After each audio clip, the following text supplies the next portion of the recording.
কখনো কল্পনা, কখনো বাস্তবতা, কখনো ভৌতিক, কখনো আধিভৌতিক, কখনো প্রেম, নয়তো বিরহ, এবং সব শেষে বলা যায় সাহিত্যের সমুদ্রে ডুব দিয়ে নতুন প্রজন্মের লেখক লেখিকাদের অদ্ভুত সব সৃষ্টিকে আপনার সামনে তুলে ধরার জন্য হাজির হয়েছি আমরা, টিম।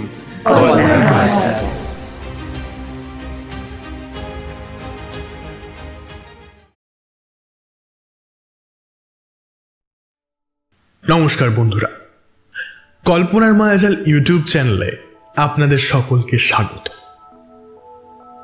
আজকে আপনাদের জন্য রয়েছে একটি বিশেষ গল্প, এই ভালো এই খারাপ। তাহলে চলুন বেশি দেরি না করে শুরু করা যাক আজকের বিশেষ গল্প। গল্প পাঠে আমি তুষার। শুরু হচ্ছে এই ভালো এই খারাপ।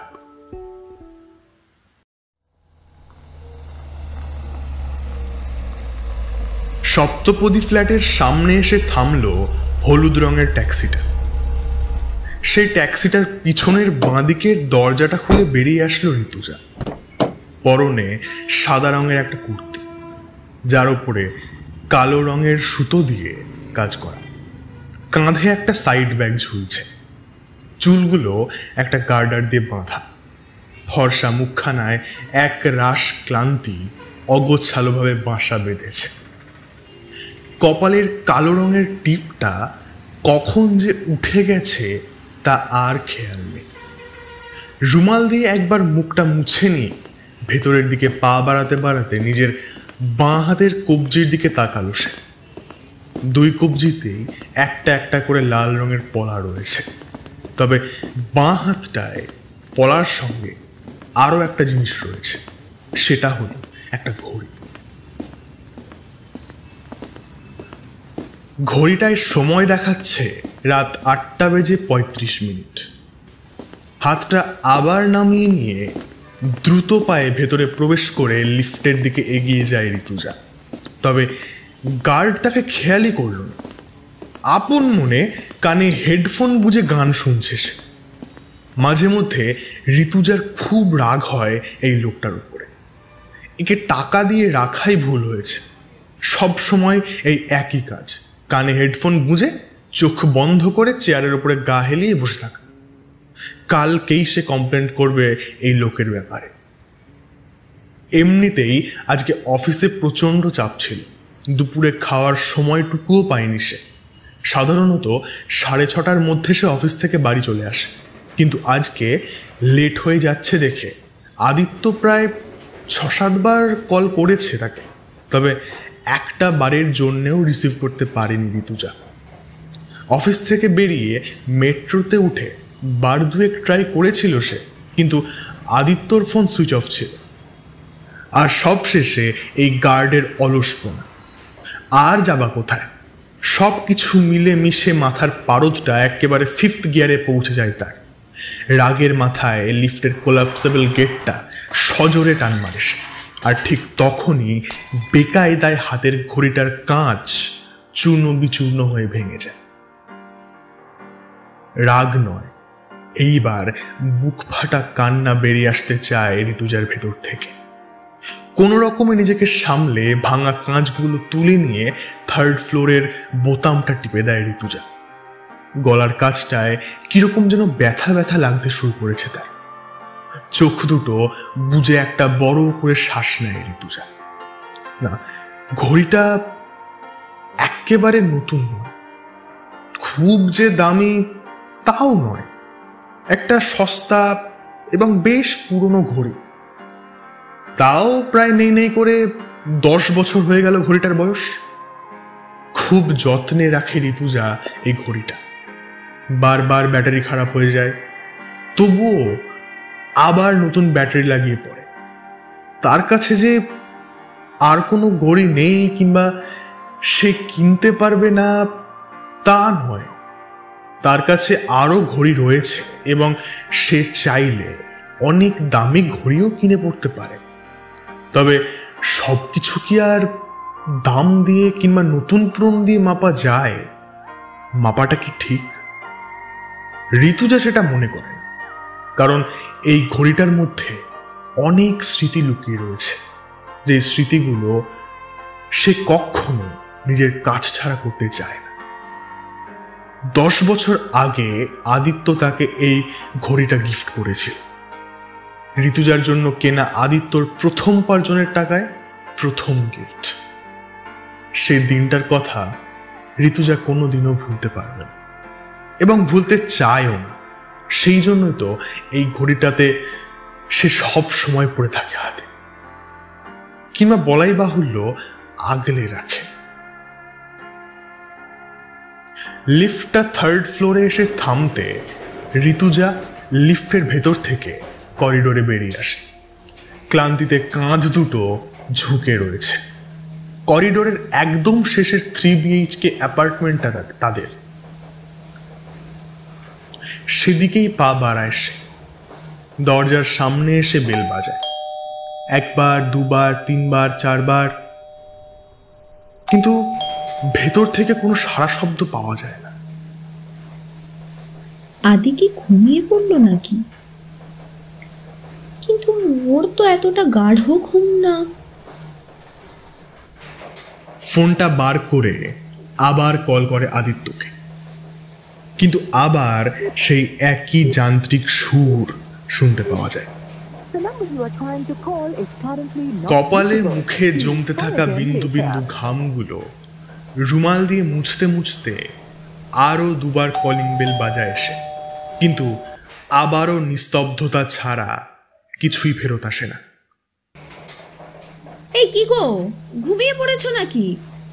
আদি, এই আদি, আরে কই, দরজাটা খোলো। বুকের ভেতরটা ঢিপ ঢিপ করতে শুরু করে ঋতুজার। কপালের একটা ভাঁজ দৃশ্যমান হয়ে উঠতে থাকে ক্রমশ। ঘড়িটা ব্যাগের মধ্যে ঢুকিয়ে এবার কলিং বেল বাজানোর সঙ্গে আদিত্যর নাম ধরে ডাকতে শুরু করে সে। এই কি গো, ঘুমিয়ে পড়েছো নাকি? আদি, এই আদি, আরে কই, দরজাটা খোলো। না, কোনো উত্তর নেই। কি হলো মানুষটা? উত্তর দিচ্ছে না কেন? তাহলে কি আবার আদি, এই আদি, দরজাটা খুলবে? একটা চেনা ভয় নিজের জাল ছড়াতে শুরু করে ঋতুজার চারিদিকে, কিন্তু ঋতুজা জানে এই ভয়কে বিস্তারিত হতে দিলে চলবে না। এখন এসবের সময় নয়, এখন তাকে মাথা ঠান্ডা করে কাজ করতে হবে। আদি! ঋতুজা অবাক হয়ে যায়, দরজা খোলা। আদি, কোথায় তুমি? আর দরজাটাই বা খুলে রেখেছো কেন? ভেতরের দিকে পা বাড়ায় ঋতুজা, কিন্তু ভেতরে ঢুকতেই সে আঁতকে ওঠে। চারিদিকে ধোঁয়া আর একটা পোড়া গন্ধ হনহনিয়ে ছড়িয়ে পড়ছে চারিদিকে।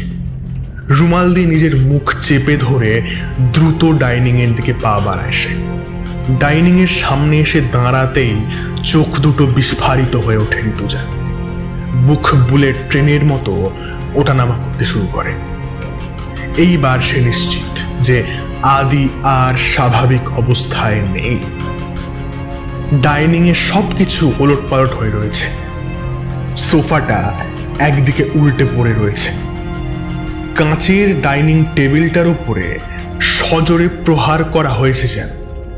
চারিদিকে ছড়িয়ে রয়েছে কাঁচের টুকরো, আর তার উপরে গাঢ় লাল রঙের একটা তরল পদার্থের পায়ের ছাপ।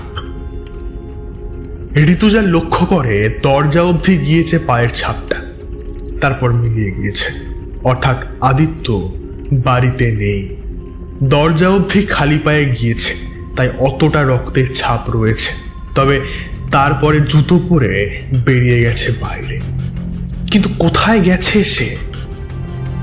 এই এত বড় একটা শহরে ঋতুজা কোথায় খুঁজে পাবে আদিত্যকে? বুক ফাটা কান্না বেরিয়ে আসে ঋতুজার ভেতর থেকে। সে হাউ হাউ করে কাঁদতে কাঁদতেই বসে পড়ে, কিন্তু তখনই ওর মনে হয় আগুনটা কোথায় জ্বলছে।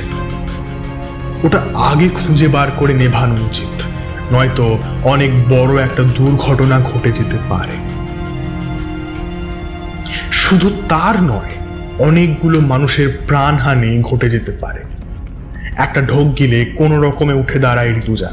রুমাল দিয়ে নাক মুখ যতটা সম্ভব ঢেকে ধোঁয়ার উৎস লক্ষ্য করে সে এগিয়ে যায় দ্রুত। ধোঁয়াটা আসছে তাদের শোয়ার ঘরের ভেতর থেকে। সেখানে পৌঁছে ঋতুজা দেখে খাটের একদম পাশে দাউ দাউ করে আগুন জ্বলছে। এখন বেডরুম লাগোয়া ওয়াশরুম থেকে অতি দ্রুত এক বালতি জল এনে সে ঢেলে দেয় আগুনটার উপরে। আগুনটা নিভে যায়, তবে ধোঁয়াটা আরো কয়েক গুণ বেড়ে ওঠে। সেই ধোঁয়ায় ঋতুজার প্রায় দম বন্ধ হওয়ার জোগাড়।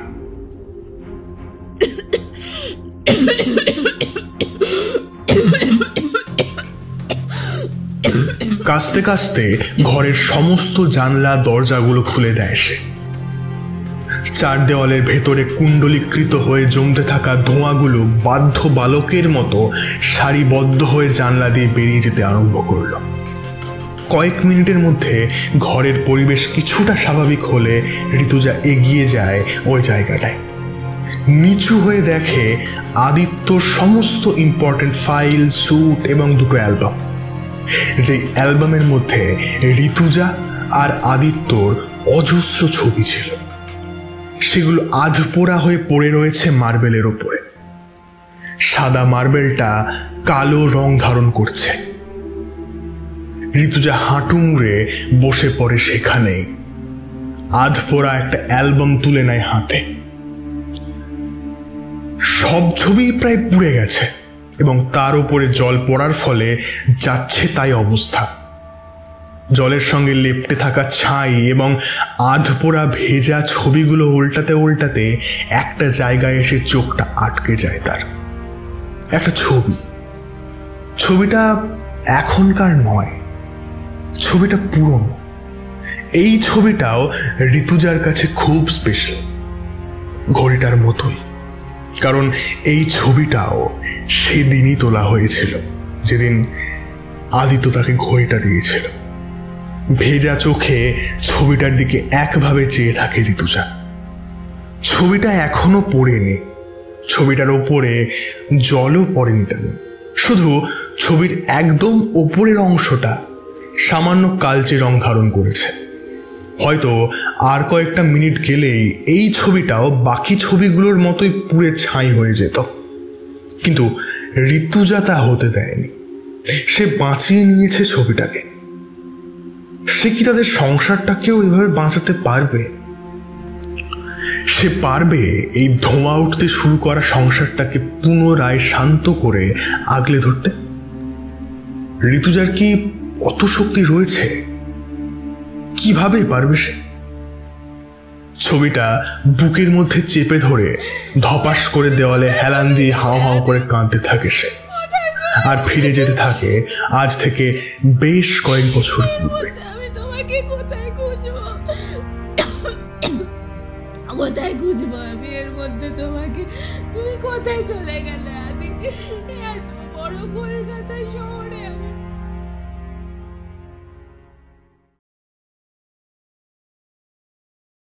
নিয়ন আলো মাখানো শহরের একটা ফাঁকা সরু গলির মধ্যে দিয়ে ধীমে তালে হেঁটে চলেছে আদিত্য আর ঋতুজা। ঋতুজার ঠোঁটে একটা মিষ্টি হাসি খেলা করে বেড়াচ্ছে আধফালি চাঁদটার ন্যায়। সে আগে আগে যাচ্ছে আর আদিত্য পিছনে পিছনে। কিন্তু আদিত্যর চোখে মুখে একটা নার্ভাস ভাব। ঋতুজার দিকে তাকাচ্ছে, তারপরে আবার কি একটা ভেবে মাথা নিচু করে নিচ্ছে, যেন কিছু একটা বলতে চায় তবে বলতে পারছে না। তবে বলাটা দরকার, কিন্তু এখনই কি সঠিক সময়? স্থির করতে পারছে না সে। হঠাৎ সে দাঁড়িয়ে পড়ে, চোখ বন্ধ করে একটা বড় করে শ্বাস নেয়, তারপর একটা ঢোক গিলে তাকায় ঋতুজার দিকে। ঋতুজা হাসি মুখে পিছনে ফেরে। আদিত্য এসে দাঁড়ায় তার সামনে। নার্ভাস ভাবটা এখনো কাটে। ক্লিন শেভড ঠোঁটের ওপরে এবং কপালে বিন্দু বিন্দু ঘাম এসে জড়ো হয়েছে। বুকটাও স্বাভাবিকের তুলনায় একটু বেশি গতিতেই ঢিপঢিপ করছে আদিত্য। ঋতুজা একটু ভয় পেয়ে যায়, ভুরু দুটো কুঁচকে যায় তার। আদিত্যর আবার কি হলো? ঋতুজা খপ করে আদিত্যর হাতটা চেপে ধরে, তারপর ওর চোখের দিকে তাকিয়ে জিজ্ঞাসা করে, কি হলো? এরকম লাগছে কেন তোমায়? কিছু বলবে? আদিত্য আচমকা হাঁটু গেড়ে বসে পড়ে রাস্তায়। নার্ভাস ভাবটা কোনো রকমে লুকিয়ে মুখে একটা হাসি ফুটিয়ে তাকায় ঋতুজার দিকে। In the quiet moments, hearts entwine. A love so pure, so truly divine. With every glance, with every smile, I have known you are mine, mile after mile. Through life's great journey, hand in hand, we have built our dreams on shifting sand. But steady, strong, our love has grown. A bond unbreakable, seeds we have sown. So now I ask, on bended knee, will you share forever with me? Through life's every dawn, in every way, together love, forever starts today. ঋতুর মুখে আবার সেই হাসিটা ফুটে ওঠে। আদিত্যকে মৃদু টেনে দাঁড় করায়। আরো কিছুক্ষণ চেয়ে থাকে এভাবে ওর চোখের দিকে। তারপর উপর নিচ মাথা দোলায় সে। চোখ দুটো হঠাৎই চিকচিক করে ওঠে তার। সেই অশ্রু লুকানোর জন্যই হয়তো সে আরো কাছে টেনে নেয় আদিত্যকে, বুকে আশ্রয় নেয় তার। আদিত্য বাঁধা দেয় না, আলতো করে হাত রাখে মাথায়। আদিত্যর হৃদস্পন্দন বেড়ে ওঠে। সে একভাবে চেয়ে থাকে ঋতুর দিকে উত্তরের আশায়। ঋতুও চেয়ে থাকে তার দিকে, কিন্তু কোনো উত্তর দেয় না। Will you marry me, ঋতু?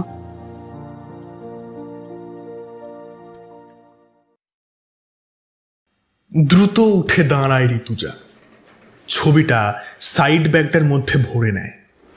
চোখ মুখ ভালো করে মুছে বাইরের দিকে পা বাড়ায় সে। চোয়াল এবং হাতের মুঠো শক্ত করে নেয়। দরজায় তালা দিতে দিতে আপন মনেই বিড়বিড় করে ওঠে সে। কিছুই তো পুরোপুরিভাবে পুড়ে যায়নি, অথচ এই সমস্ত জিনিস পুড়তে খুব বেশিক্ষণ সময় লাগে না। তার মানে আগুনটা খুব বেশিক্ষণ আগে লাগানো হয়নি।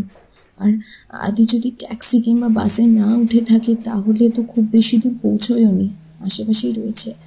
এক্ষুনি খুঁজতে শুরু করলে পেয়ে যাব। দ্রুত লিফটের দিকে ছুটে যায় ঋতুজা।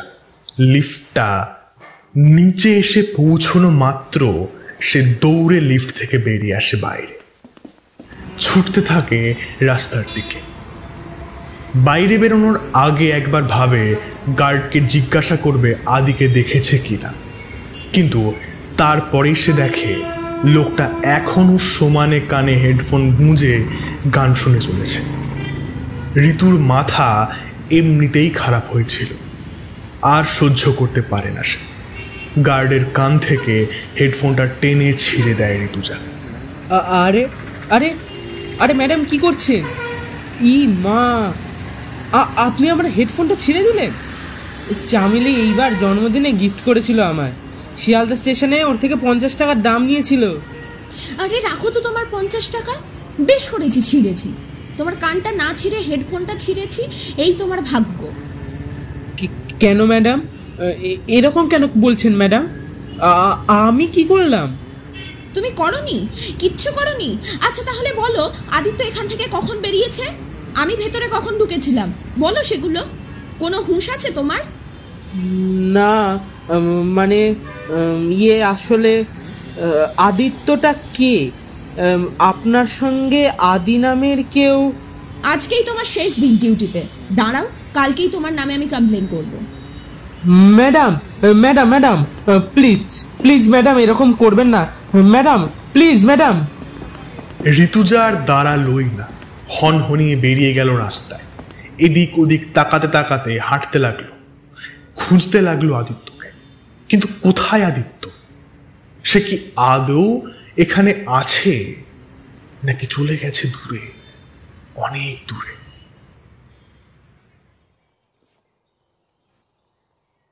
ঋতু, তুমি পারবে আমায় সামলাতে? হ্যাঁ, কেন পারবো না, আলবাত পারবো। তুমি কি ভাবছো আমি তোমাকে সামলাতে পারবো না? খিলখিলিয়ে হেসে ওঠে ঋতুজা, কিন্তু আদিত্য হাসে না। ওর মুখে একটা বিষণ্ণ ভাব ফুটে ওঠে। বিষয়টা অতটা সোজা নয় ঋতু। তুমি তুমি আমাকে কখনো এরকম সিচুয়েশনে দেখোইনি। তখন তখন আমি থাকি না, তো বলেও বুঝে উঠতে পারবো না আমি।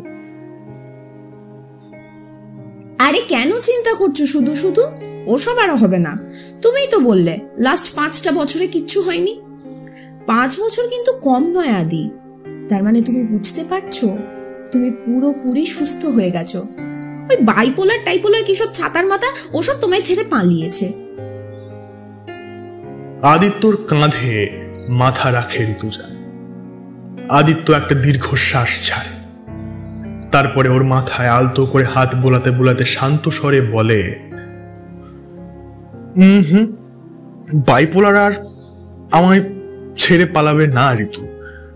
ডাক্তারবাবু বলেই দিয়েছেন গত 5 বছরে আর কোনো ম্যানিক এপিসোড হয়নি ঠিকই, তবে তার মানে এটা নয় যে আর কোনোদিন হবে না। প্রপার মেডিসিন চলছে, তাই আর কিছু হচ্ছে না, তবে হতেও তো পারে ভবিষ্যতে। দূর ধুর, শুধু শুধু মুডটা চচ্চড়ি বানিয়ে ছেড়ে দিলে।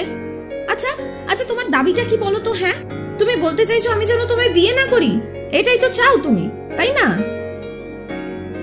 আদির কাঁধ থেকে মাথা তুলে নিয়ে রাগে গজগজ করে ওঠে ঋতু।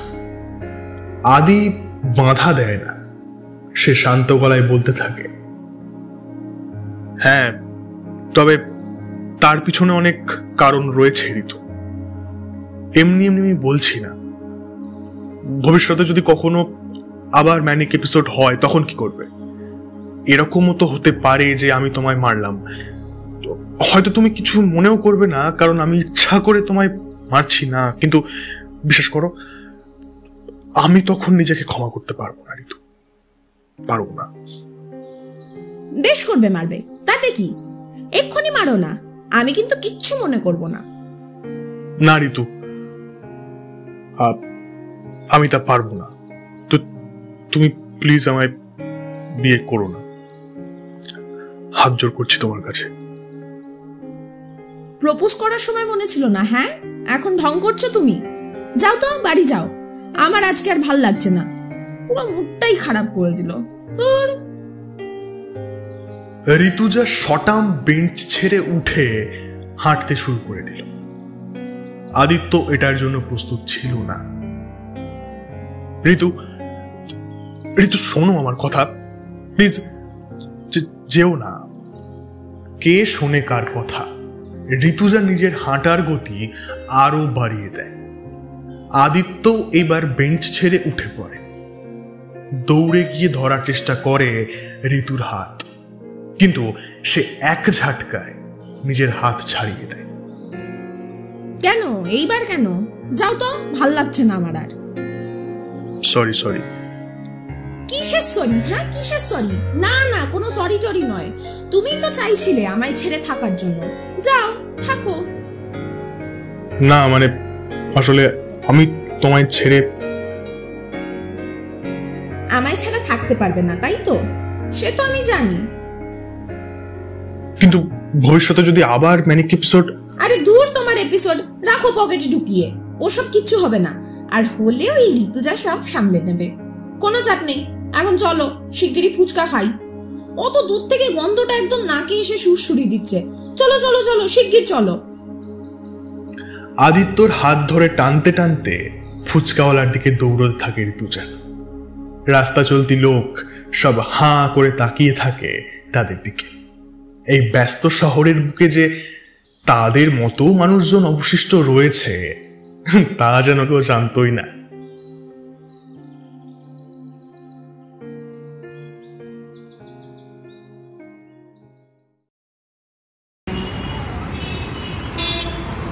ঋতুজা পাগলের মতো এদিক ওদিক ছুটতে থাকে। কোথায় গেল আদিত্য? এখন কোথায় খুঁজে পাবে ঋতু তার আদিকে? আদৌ খুঁজে পাবে তো? কলকাতা শহরের ফুটপাত তাই একেবারে ফাঁকা কখনোই থাকে না, এখনো নেই। মানুষজনকে পাশ কাটিয়ে সামনের দিকে এগিয়ে চলেছে ঋতু। আর বারবার চারিদিকে মাথা ঘুরিয়ে ঘুরিয়ে রাস্তা চলতি এতজন মানুষের মধ্যে আদিকে খুঁজে নেওয়ার চেষ্টা করছে। ঠিক এমন সময় হঠাৎ ঋতুর চোখ যায় রাস্তার একদম মধ্যেখানে। একটা 30-32 বছরের পুরুষ, পরনে একটা শর্ট আর কালো রঙের টি শার্ট, চুলগুলো একদম ছোট্ট ছোট্ট করে ছাটা, চোখে একটা রিমলেস চশমা, হাতে একটা মদের বোতল। কে ওটা? আদির মতোই তো লাগছে। হ্যাঁ হ্যাঁ, আদি তো। আদিকে এতক্ষণে খুঁজে পেয়ে ঋতুজার ঠোঁটে হাসি ফুটে উঠল, কিন্তু এই হাসিটা খুব বেশিক্ষণ টিকল না তার ঠোঁটে। চোখের জলগুলো মুছে আদির দিকে পা বাড়াতে যাবে এমন সময় ঋতুজার কানে আসে একটা হর্নের আওয়াজ। চকিতে ডান দিকে ফেরেছে, আর ফেরা মাত্র মুখের রক্ত জল হয়ে যায় তার। শির দ্বারাবে হিমেল স্রোত বয়ে যায়। একটা ট্রাক দ্রুত গতিতে ছুটে আসছে আদির দিকে, কিন্তু আদির সেসবে কোনো ভ্রুক্ষেপ নেই। সে আপন ছন্দে রাস্তার মধ্যেখান দিয়ে ধীমে তালে এগোচ্ছে। আর খুব বেশি হলে হয়তো 5 সেকেন্ড, আর তার মধ্যেই ঘটে যাবে একটা দুর্ঘটনা। ঋতুজা কি করবে এইবার? কিভাবে বাঁচাবে আদিত্যকে? সে কিচ্ছু মাথায় ঢোকে না ঋতুজা, সে কিচ্ছু ভাবতে পারে না। এদিকে ইতিমধ্যেই ট্রাকটা আদির আরো কাছে চলে এসেছে। আরো একবার হর্ন বাজালো ড্রাইভার। আদিত্য ফিরল ডান দিকে। দ্রুতগামী ট্রাকের হেডলাইটের আলো সোজা এসে পড়ে আদিত্যর মুখের উপরে। ঋতুজা ছুটে গেল সেদিকে।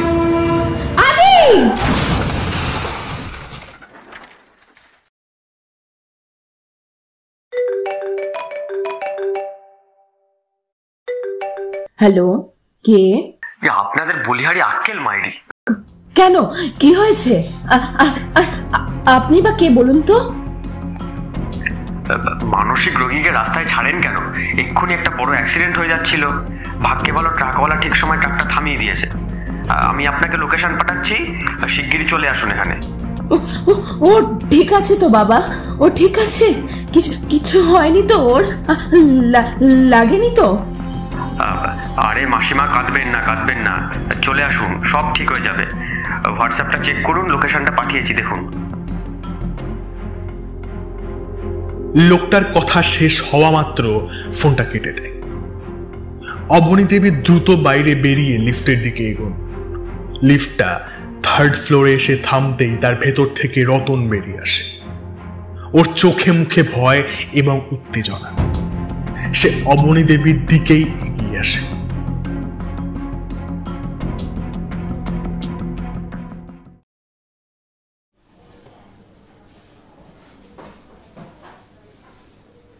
নার্সিং হোমের বেডে শুয়ে রয়েছে ঋতুজা।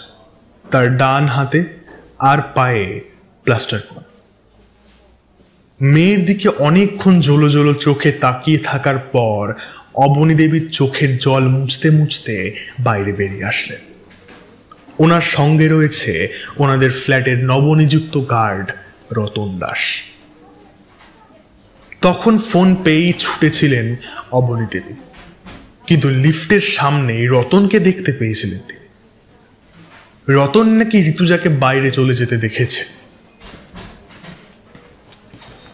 এদিকে অবনী দেবীর আর কেউই নেই যে এত রাতে ওনার সঙ্গে যাবে, তাই অগত্যা রতনকে সঙ্গে নিয়ে নেন তিনি।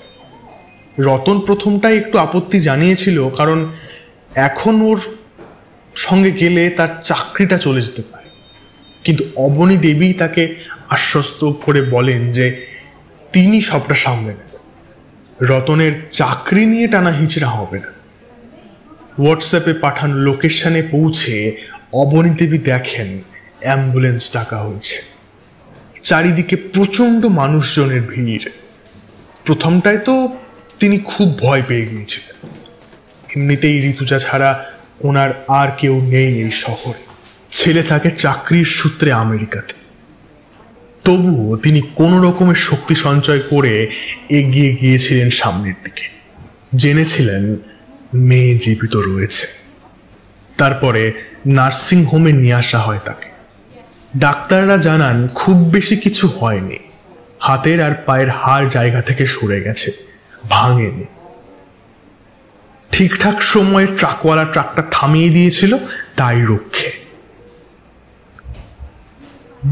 ম্যাডাম, একটা কথা বলবো, যদি কিছু মনে না করেন তাহলে। কথাখানা বলে ওঠে রতন। অবনী দেবী ওর দিকে ফেরে। বলো। আমি কানে হেডফোন লাগিয়ে গান শুনছিলাম, কারণ ওই সময়টাতে তো তেমন কেউ আসে না ফ্ল্যাটে। তবু আমি সজাগ ছিলাম, দরজার দিকেই তাকিয়ে বসেছিলাম। দেখলাম ঋতুজা ম্যাডাম লিফট থেকে নেমে দরজার দিকে এগিয়ে আসছে। আমি ভেবেছিলাম ম্যাডামের পিছনে হয়তো আপনিও আসছেন, কারণ ম্যাডামকে তো আপনারা একা ছাড়েন না। ওকে দেখে আমি উঠে দাঁড়াই, হেডফোনটা খুলতে যাচ্ছিলাম, এমন সময় দ্রুত আমার দিকে এগিয়ে আসেন হিংস্রভাবে। তারপর আমার হেডফোনটা টেনে ছিঁড়ে ফেললেন আর উল্টোপাল্টা প্রশ্ন করতে থাকেন আমায়। উনি কখন অফিস থেকে ফিরেছেন, আমি ওনাকে অফিস থেকে ফিরতে দেখেছি কিনা, আদিত্যকে লিফট থেকে নেমে বাইরে বেরিয়ে যেতে দেখেছি কিনা। আমি তো নির্বাক হয়ে দাঁড়িয়েছিলাম, এই আদিত্যটা আবার কে? আমি তো চিনিই না। তারপরে ম্যাডাম নাকি অফিস থেকে ফিরেছেন, উনি আবার অফিসে কবে যেতে লাগলেন? আচ্ছা ম্যাডাম, এসব কিছুই কি ওর মন গড়া? না, মন গড়ানো নয়, কোনোটাই মন গড়ানো নয়, সবটাই সত্যি। আমার মেয়ে কোনো জন্মগত মানসিক রোগী নয়। রতনকে থামিয়ে কড়া গলায় বলে ওঠেন অবনী দেবী। তাহলে? তারপর একটা বেঞ্চে বসে পুরো ঘটনাটা খুলে বলতে শুরু করেন। সেই ঘটনাটা কিছুটা এই রকম। আদিত্য নামের ব্যক্তির অস্তিত্ব কিংবা ঋতুজার অফিস যাওয়ার ঘটনা কোনোটাই ঋতুজার মন গড়ানো ঘটনা নয়। আজ থেকে কয়েক বছর আগে দীর্ঘ 3 বছরের প্রেমের পর আদিত্য আর ঋতুজার 4 হাত এক হয়। শহরের একটা বড় নামী রেস্টুরেন্ট চালাতো আদিত্য। ঋতুজা আর 5টা মেয়ের মতো গৃহবধূ ছিল।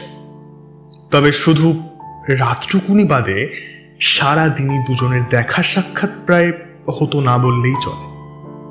তবুও দুজনের মধ্যে কোনো সমস্যা ছিল না। ওরা এইভাবেও খুশি থাকতে শিখে গিয়েছে। ওদের ভালোবাসার মধ্যে এতটুকুও কমতি ছিল না। সবকিছুই ঠিকঠাক চলছিল ওদের মধ্যে। বছর 2 এভাবেই কেটে যায়। তবে তারপর শুরু হয় সমস্যা। আদিত্যর বাবা মায়ের সম্পর্ক ভালো ছিল না। যখন ও খুব ছোট তখন ওর বাবা ওর সামনেই ওর মায়ের গায়ে আগুন লাগিয়ে খুন করে।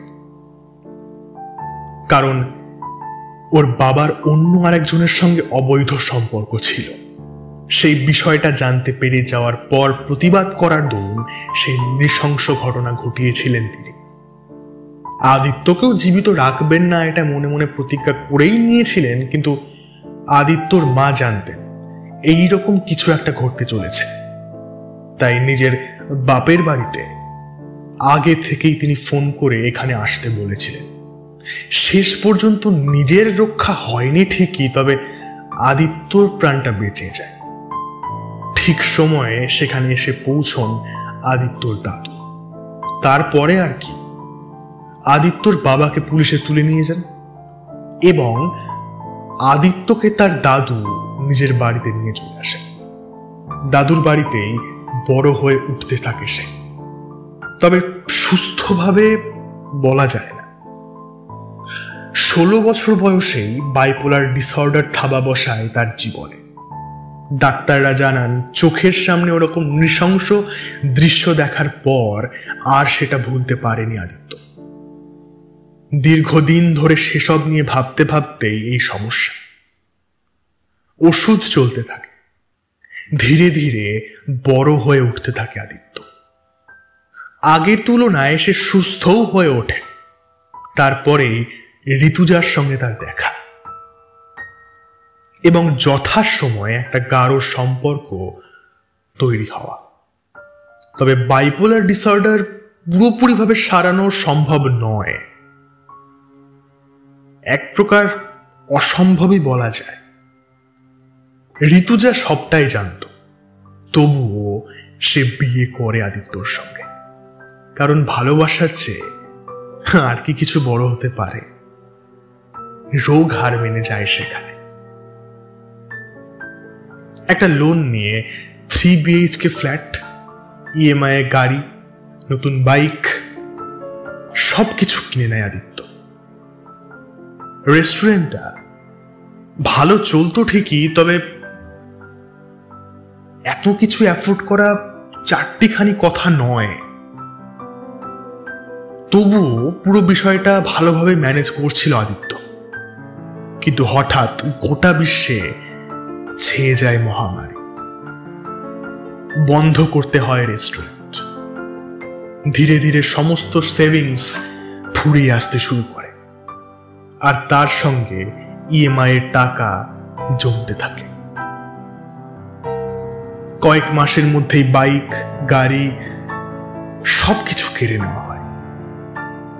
কিন্তু বাড়িটা তো আর খোয়ালে চলে না। সবশেষে রেস্টুরেন্ট বিক্রি করে লোন শোধ করে আদিত্য। লকডাউন শেষ হয়, কিন্তু ততদিনে মানসিকভাবে পুরোপুরি ভেঙে পড়েছিল সে। রাস্তায় কারোর সামনে গিয়ে দাঁড়াতে পারতো না, কথা বলতে পারতো না, এমনকি নিজের ঘর দিয়ে বেরোনোও বন্ধ করে দিয়েছিল সে। তার মনে হতো সবাই তাকে দেখে ঠাট্টা করছে, ঘরের দেওয়ালগুলোও যেন তাকে দেখে হাসছে। এভাবে আর কদিন চলত। তাই ঋতুজা একটা বেসরকারি কোম্পানিতে জয়েন করে। মাইনে খুব খারাপ নয়, দুজনের চলে যাওয়ার মতো। শেষে কিনা ঋতুজাকেও চাকরি করতে হচ্ছে, আর আদিত্য বাড়িতে বসে আছে। এই বিষয়টা মেনে নিতে পারছিল না আদিত্য। কদিন যেতে না যেতেই আদিত্যর পুনরায় ম্যানিক এপিসোড শুরু হয়। ঋতুজা অনেক কষ্টে কোনো রকমে বাড়ি, অফিস এবং আদিত্যকে সামলে রেখেছিল। আবার মেডিকেশন শুরু হয়। ঋতুজা জানত গভীর রাতের পর ভোর নামবেই নামবে। তবে আদিত্য হয়তো ভেবে নিয়েছিল এই রাতে আর ভোর হওয়ার নয়, সবটাই শেষ। যা হওয়ার তা হয়ে গেছে। তবুও ঋতুজার কথা মতো সে ওষুধ খেত, আর তার ফলে সে সুস্থও থাকত। তবে মাঝে মধ্যেই ম্যানিক এপিসোড হতো। ভাগ্যক্রমে সেই দিনগুলোয় ঋতুজা বাড়িতেই থাকত, তাই কোনো রকমে ম্যানেজ করে নিত। সে ভয় পেত এমন কোনোদিন যদি হয় যেদিন সে বাড়িতে থাকবে না, তখন কি হবে। একদিন অফিস থেকে লেট করে ফিরছিল ঋতুজা। নিজেদের অ্যাপার্টমেন্টে পৌঁছে দেখেছিল সব লন্ডভন্ড হয়ে পড়ে রয়েছে চারিদিকে। ঘরের ভেতরে আদিত্যর স্যুট, দরকারি ডকুমেন্টস, তাদের দুজনের ছবির অ্যালবাম সবকিছু আগুনের মধ্যে দাউ দাউ করে জ্বলছিল। কিন্তু আদিত্য কোথাও ছিল না। ঋতুজা বুঝেছিল আদিত্য আবার অসুস্থ হয়ে পড়েছে, অর্থাৎ যেই ভয়টা ছিল সেটাই হয়েছে। সে দ্রুত নিচে নেমে আসে। যদি গার্ডটা আদিত্যকে বেরোতে দেখে, তবে তাদের ফ্ল্যাটের গার্ডটা অলস প্রকৃতির ছিল। বেশিরভাগ সময় কানে হেডফোন গুঁজে ঘুমাত। নিচে নেমে সেই দৃশ্যই আবার দেখে মাথায় আগুন জ্বলে ওঠে তার। তারপর হন্তদন্ত হয়ে ছোটে রাস্তার দিকে। কিছুটা আসতেই সে খুঁজে পায় আদিত্যকে। রাস্তার একদম মধ্যেখানে মদের বোতল হাতে নিয়ে দাঁড়িয়েছিল সে। ঋতুজা তার কাছে যাবে, কিন্তু তার আগে একটা ট্রাক ফুল স্পিডে বেরিয়ে যায় আদিত্যর বুকের উপর দিয়ে। নিজের চোখের সামনে আদিত্যর মৃত্যু সহ্য করতে পারেনি ঋতুজা। মানসিকভাবে ভেঙে পড়েছে সে। আর তারপর থেকেই সে অবনী দেবীর সঙ্গেই থাকে, তার ফ্ল্যাটে। মাঝে মধ্যে সে ফিরে যায় সেই রাতটায়। তখনই সে আর নিজের মধ্যে থাকে না। সব বোধ বুদ্ধি লোপ পায় তার। আশেপাশের পরিবেশ পাল্টে যায় তার। আজকে রাতেও ওই রকমটাই হয়েছিল। অবনী দেবীর শরীর খারাপ থাকায় তিনি ঘুমের ওষুধ খেয়ে ঘুমিয়ে পড়েন। সেই সুযোগে বাইরে বেরিয়ে আসে ঋতুজা। আর তারপরেই ঘটে যায় এত কিছু।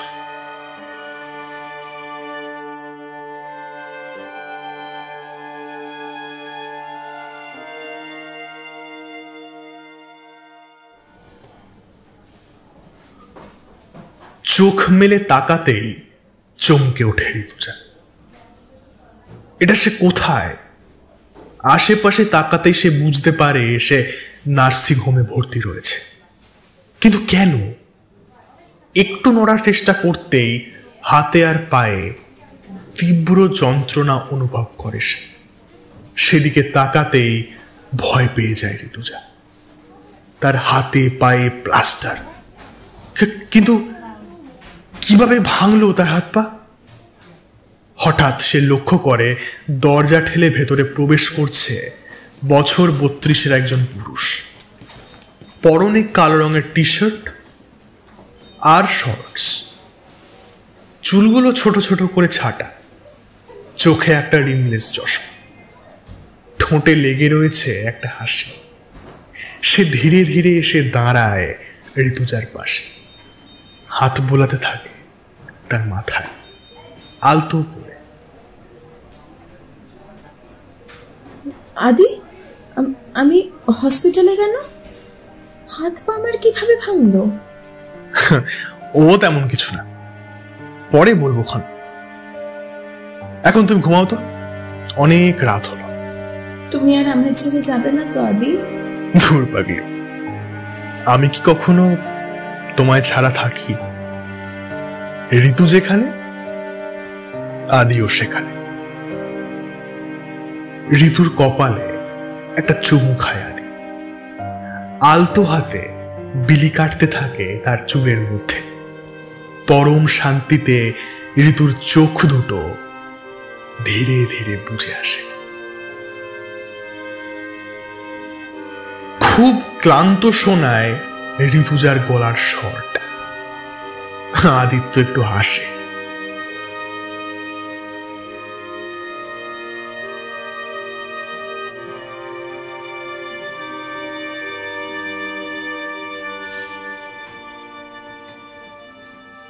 এতক্ষণ আপনারা শুনছিলেন এই ভালো এই খারাপ। গল্প পাঠে ছিলাম আমি তুষার। আমার সঙ্গে ছিল ইশিকা, কৌস্তব এবং সোহম। শব্দগ্রহণ এবং ভিডিও এডিট করেছে অর্ঘ্য। তাহলে কিরকম লাগলো আমাদের আজকের বিশেষ গল্প কমেন্ট করে জানাতে ভুলবেন না। আর চ্যানেলে যদি নতুন হয়ে থাকেন তাহলে প্লিজ চ্যানেলটি সাবস্ক্রাইব করে বেল আইকনটি প্রেস করে দেবেন, তাহলে পরবর্তী গল্পের নোটিফিকেশন সবার প্রথমে আপনার কাছে পৌঁছে যাবে। যাই হোক, দেখা হচ্ছে আবার আগামী সপ্তাহে নতুন কোনো গল্পের সঙ্গে। ততদিন সকলে ভালো থাকুন, সুস্থ থাকুন এবং গল্প শুনতে থাকুন। শুভরাত্রি।